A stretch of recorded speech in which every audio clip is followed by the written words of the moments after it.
சோழநாடு செழிப்பின் உச்சியில் இருந்த காலம்.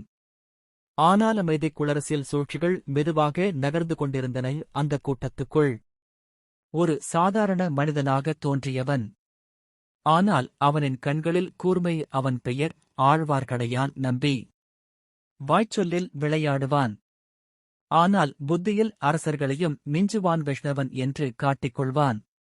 ஆனால் அவன் உண்மையான பக்தி. சோழ சாம்ராஜ்யத்தின் பாதுகாப்பு அவன் ஆயுதம், வாள் அல்ல காதுகள்.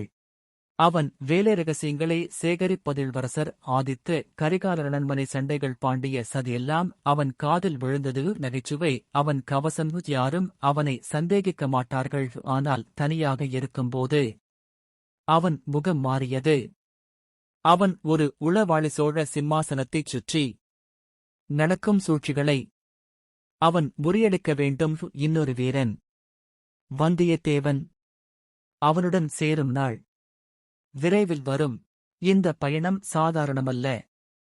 இது சோழ வரலாற்றை மாற்றப் போகும் பயணம். சதிகள் இருளில் வளர்ந்தன. ஆனால் நம்பி இருளைத் துளைக்கும் ஒளி. பக்தனா அல்லது வீரனா? அவன் இரண்டுமே. அவன் மக்களின் மனிதன். அதனால்தான் ரகசியங்கள் அவனை தேடி வந்தன.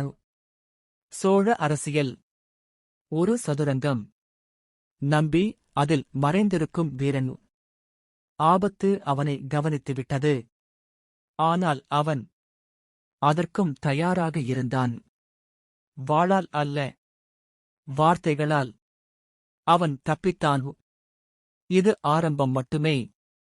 பெரிய நிகழ்வுகள் காத்திருக்கின்றன. ஆழ்வார்க்கடையான் நம்பி ஒரு மனிதன் அல்ல, ஒரு வரலாற்றுச் சாட்சி. அடுத்த அத்தியாயத்தில் வந்தியத்தேவனின் நுழைவு.